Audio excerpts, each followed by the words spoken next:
Esther 1.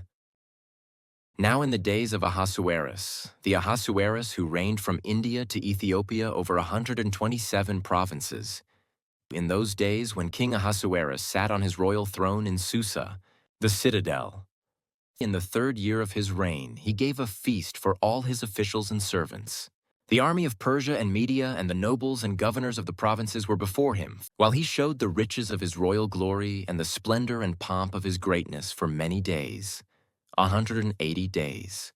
And when these days were completed, the king gave for all the people present in Susa the citadel, both great and small, a feast lasting for 7 days in the court of the garden of the king's palace. There were white cotton curtains and violet hangings fastened with cords of fine linen and purple to silver rods and marble pillars, and also couches of gold and silver on a mosaic pavement of porphyry, marble, mother of pearl, and precious stones. Drinks were served in golden vessels, vessels of different kinds, and the royal wine was lavished according to the bounty of the king. And drinking was according to this edict. There is no compulsion, for the king had given orders to all the staff of his palace to do as each man desired.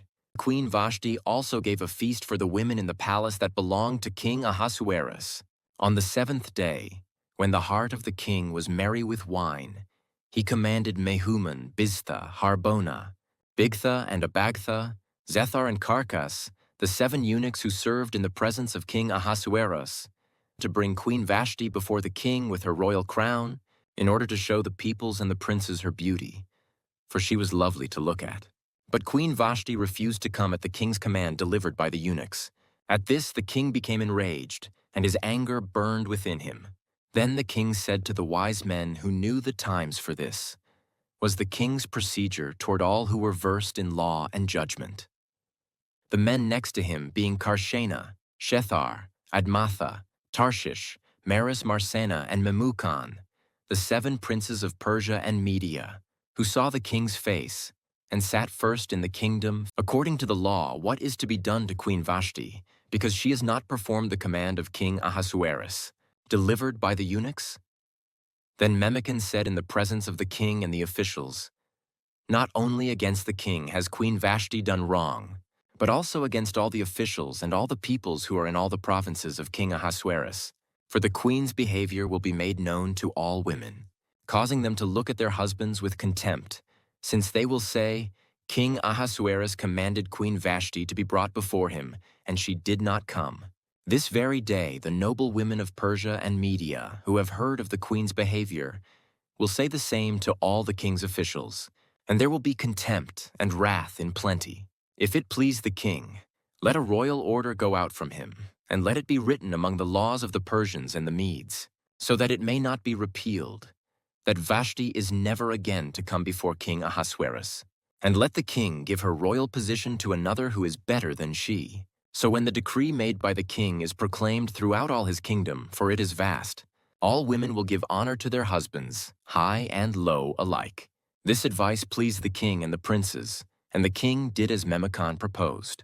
He sent letters to all the royal provinces, to every province in its own script, and to every people in its own language, that every man be master in his own household and speak according to the language of his people. Esther 2. After these things, when the anger of King Ahasuerus had abated, he remembered Vashti and what she had done and what had been decreed against her.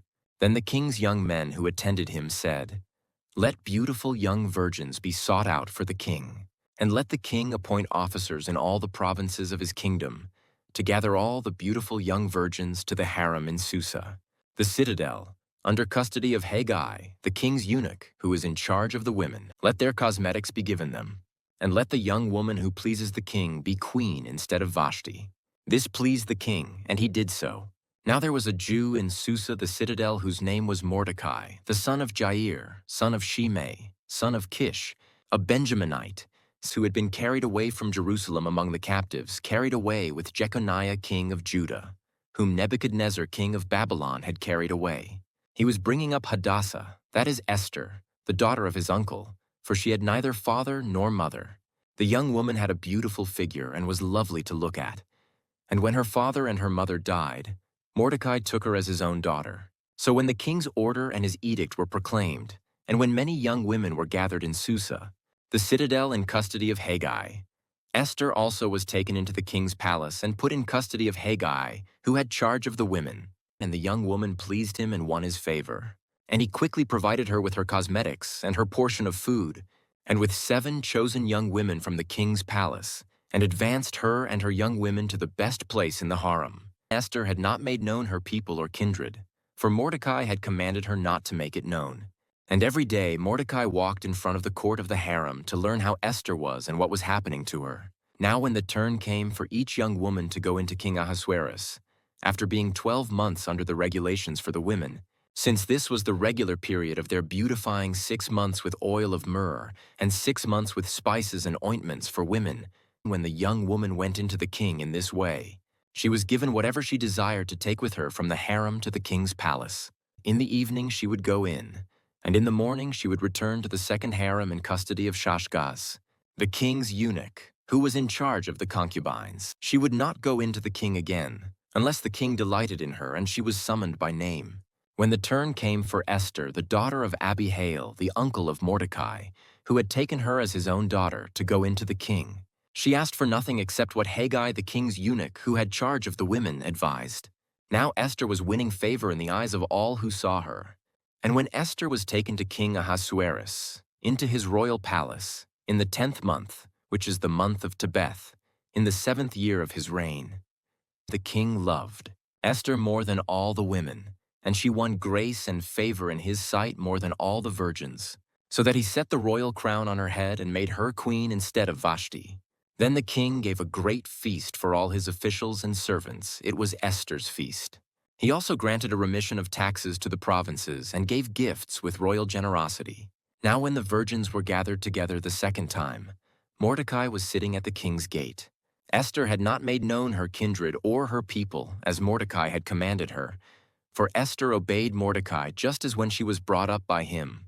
In those days, as Mordecai was sitting at the king's gate, Bigthan and Teresh, 2 of the king's eunuchs who guarded the threshold, became angry and sought to lay hands on King Ahasuerus. And this came to the knowledge of Mordecai, and he told it to Queen Esther, and Esther told the king in the name of Mordecai.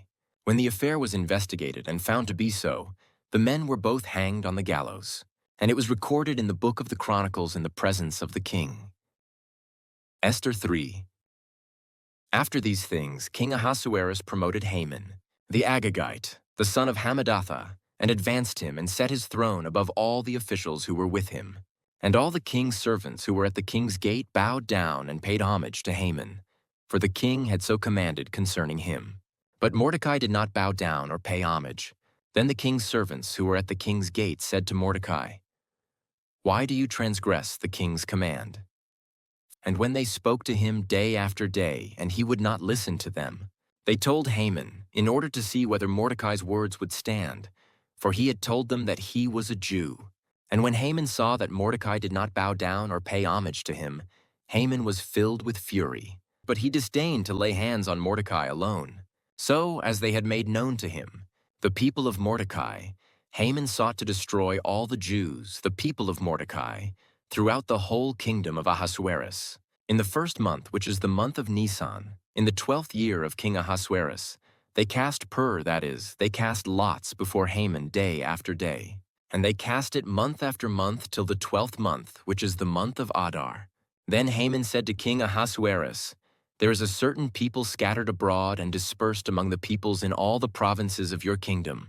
Their laws are different from those of every other people, and they do not keep the king's laws, so that it is not to the king's profit to tolerate them. If it please the king, let it be decreed that they be destroyed.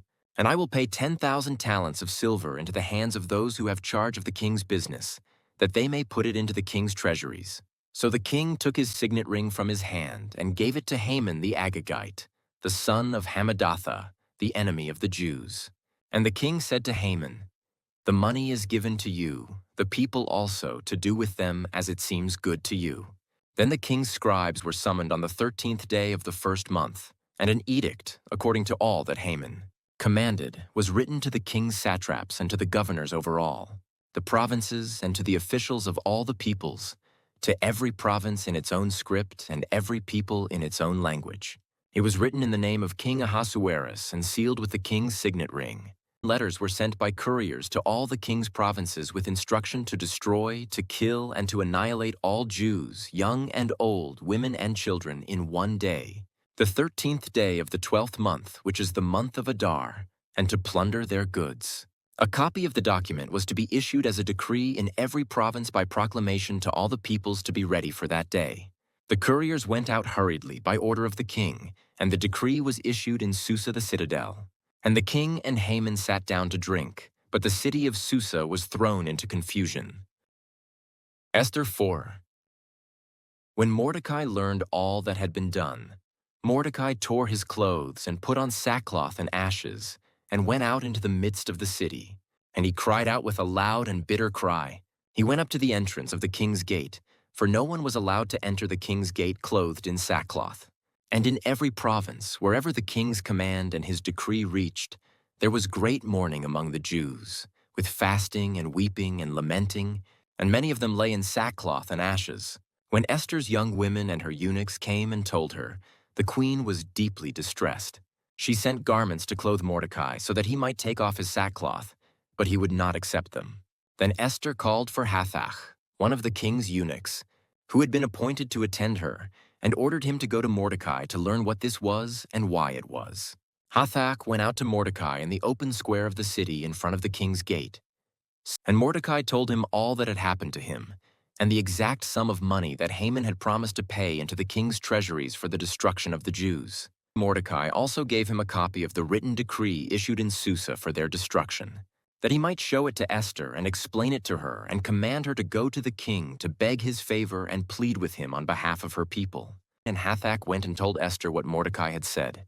Then Esther spoke to Hathach and commanded him to go to Mordecai and say, "All the king's servants and the people of the king's provinces know that, if any man or woman goes to the king inside the inner court without being called, there is but one law to be put to death, except the one to whom the king holds out the golden scepter so that he may live.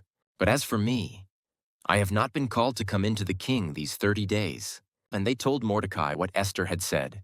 Then Mordecai told them to reply to Esther, "Do not think to yourself that in the king's palace you will escape any more than all the other Jews. For if you keep silent at this time, relief and deliverance will rise for the Jews from another place, but you and your father's house will perish.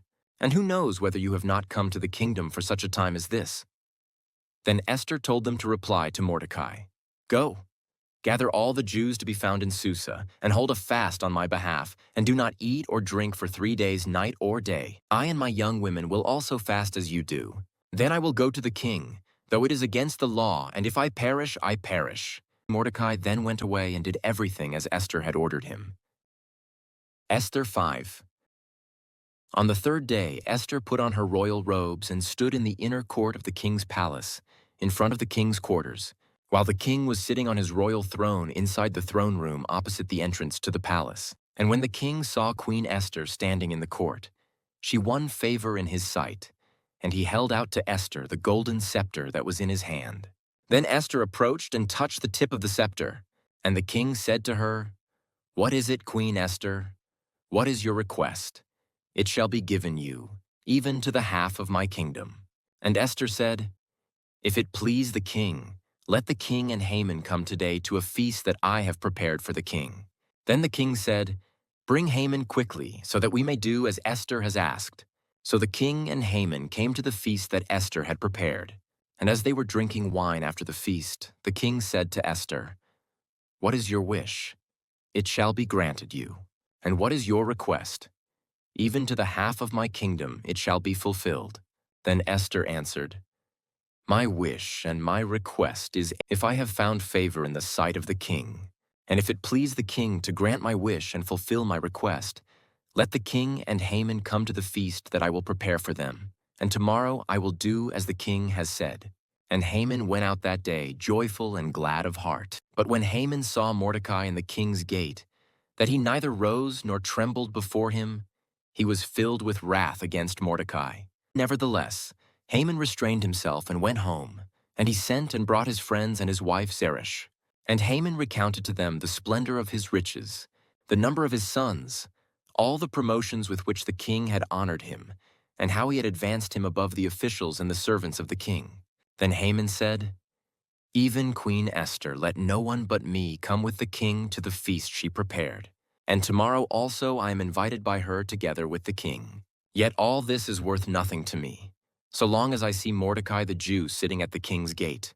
Then his wife Zeresh and all his friends said to him, "Let a gallows 50 cubits high be made, and in the morning tell the king to have Mordecai hanged upon it. Then go joyfully with the king to the feast." This idea pleased Haman, and he had the gallows made. Esther 6. On that night the king could not sleep, and he gave orders to bring the book of memorable deeds, the Chronicles, and they were read before the king. And it was found written how Mordecai had told about Bigthana and Teresh, two of the king's eunuchs, who guarded the threshold and who had sought to lay hands on King Ahasuerus. And the king said, "What honor or distinction has been bestowed on Mordecai for this?" The king's young men who attended him said, "Nothing has been done for him." And the king said, "Who is in the court?" Now, Haman had just entered the outer court of the king's palace to speak to the king about having Mordecai hanged on the gallows that he had prepared for him. And the king's young men told him, "Haman is there, standing in the court." And the king said, "Let him come in." So Haman came in, and the king said to him, "What should be done to the man whom the king delights to honor?" And Haman said to himself, "Whom would the king delight to honor more than me?" And Haman said to the king, "For the man whom the king delights to honor, let royal robes be brought, which the king has worn, and the horse that the king has ridden, and on whose head a royal crown is set. And let the robes and the horse be handed over to one of the king's most noble officials. Let them dress the man whom the king delights to honor, and let them lead him on the horse through the square of the city, proclaiming before him, 'Thus shall it be done to the man whom the king delights to honor.'" Then the king said to Haman, "Hurry, take the robes and the horse, as you have said, and do so to Mordecai the Jew, who sits at the king's gate. Leave out nothing that you have mentioned." So Haman took the robes and the horse, and he dressed Mordecai and led him through the square of the city, proclaiming before him, "Thus shall it be done to the man whom the king delights to honor." Then Mordecai returned to the king's gate, but Haman hurried to his house, mourning and with his head covered. And Haman told his wife Zeresh and all his friends everything that had happened to him. Then his wise men and his wife Zeresh said to him, "If Mordecai, before whom you have begun to fall, is of the Jewish people, you will not overcome him, but will surely fall before him." While they were yet talking with him, the king's eunuchs arrived and hurried to bring Haman to the feast that Esther had prepared. Esther 7. So the king and Haman went in to feast with Queen Esther. And on the second day, as they were drinking wine after the feast, the king again said to Esther, "What is your wish, Queen Esther? It shall be granted you. And what is your request? Even to the half of my kingdom it shall be fulfilled." Then Queen Esther answered, "If I have found favor in your sight, O king, and if it please the king, let my life be granted me for my wish, and my people for my request. For we have been sold, I and my people, to be destroyed, to be killed, and to be annihilated. If we had been sold merely as slaves, men and women, I would have been silent. For our affliction is not to be compared with the loss to the king." Then King Ahasuerus said to Queen Esther, "Who is he, and where is he? Who has dared to do this?" And Esther said, "A foe and enemy, this wicked Haman." Then Haman was terrified before the king and the queen. And the king arose in his wrath from the wine drinking and went into the palace garden.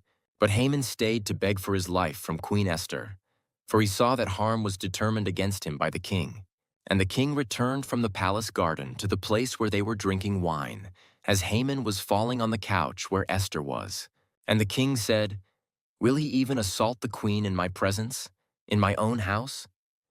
As the word left the mouth of the king, they covered Haman's face.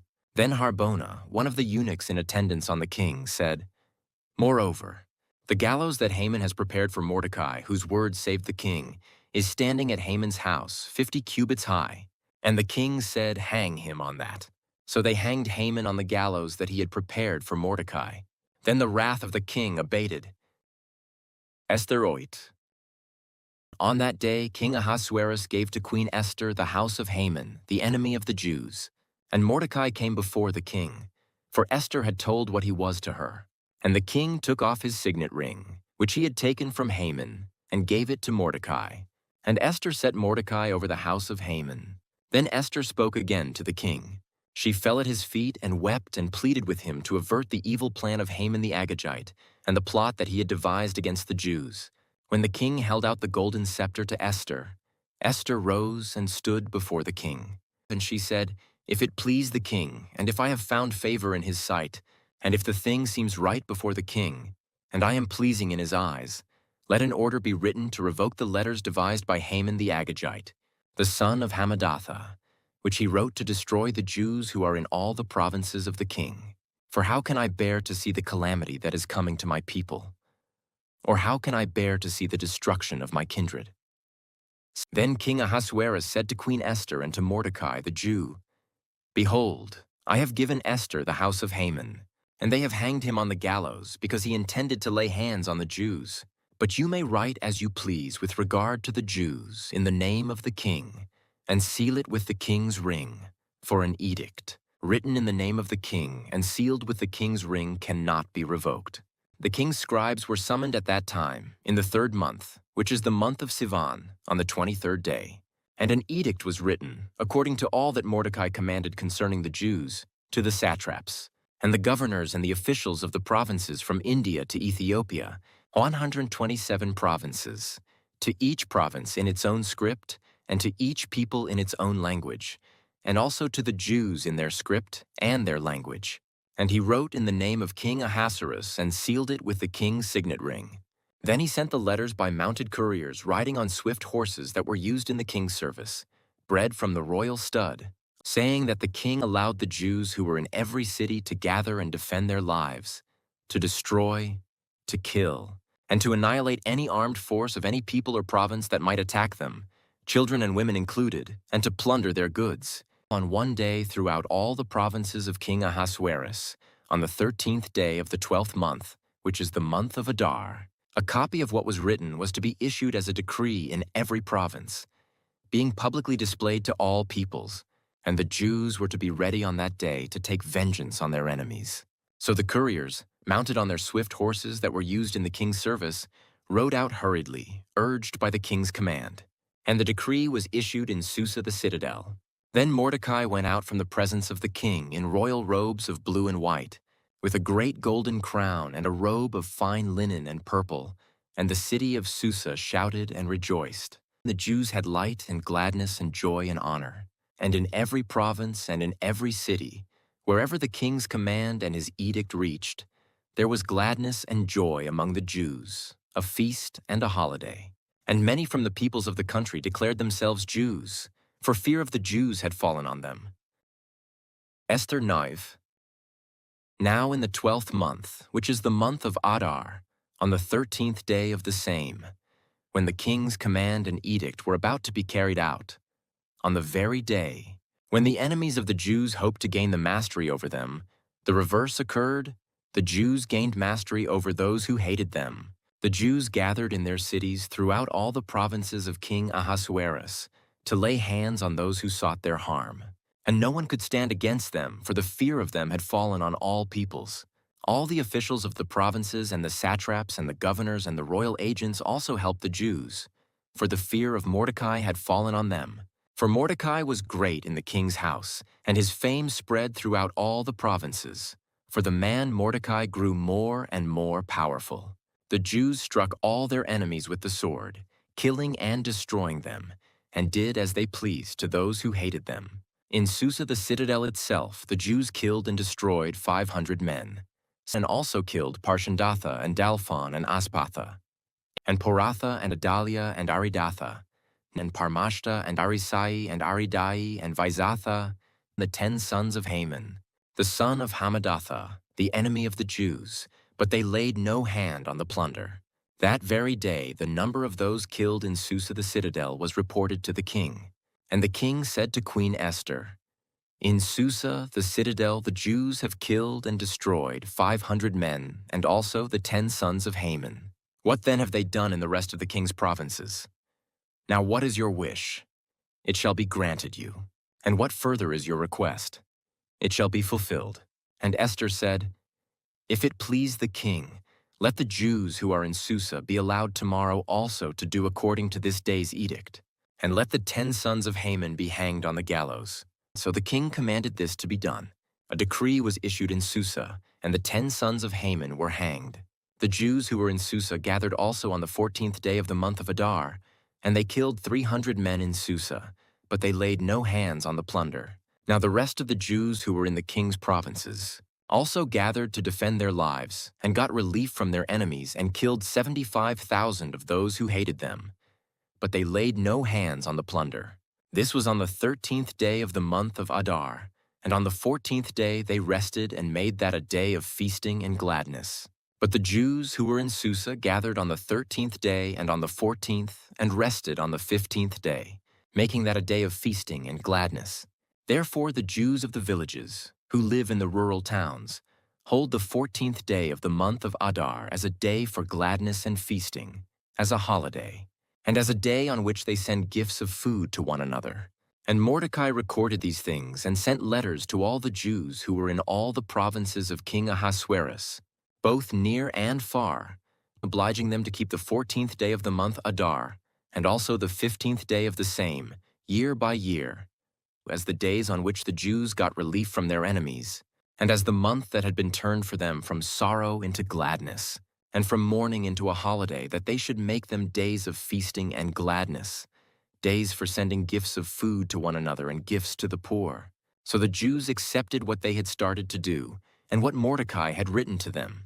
For Haman the Agagite, the son of Hammedatha, the enemy of all the Jews, had plotted against the Jews to destroy them, and had cast that is, cast lots, to crush and to destroy them. But when it came before the king, he gave orders in writing that his evil plan that he had devised against the Jews should return on his own head, and that he and his sons should be hanged on the gallows. Therefore they called these days Purim, after the term Pur. Therefore, because of all that was written in this letter, and of what they had faced in this matter, and of what had happened to them, the Jews firmly obligated themselves and their offspring and all who joined them, that without fail, they would keep these 2 days according to what was written and at the time appointed every year, that these days should be remembered and kept throughout every generation, in every clan, province, and city, and that these days of Purim should never fall into disuse among the Jews, nor should the commemoration of these days cease among their descendants. Then Queen Esther, the daughter of Abihail, and Mordecai the Jew gave full written authority, confirming this second letter about Purim. Letters were sent to all the Jews, to the 127 provinces of the kingdom of Ahasuerus, in words of peace and truth, that these days of Purim should be observed at their appointed seasons, as Mordecai the Jew and Queen Esther obligated them, and as they had obligated themselves and their offspring, with regard to their fasts and their lamenting. The command of Esther confirmed these practices of Purim, and it was recorded in writing. Esther 10. King Ahasuerus imposed tax on the land and on the coastlands of the sea, and all the acts of his power and might, and the full account of the high honor of Mordecai, to which the king advanced him. Are they not written in the book of the chronicles of the kings of Media and Persia? For Mordecai, the Jew, was second in rank to King Ahasuerus, and he was great among the Jews and popular with the multitude of his brothers, for he sought the welfare of his people and spoke peace to all his people.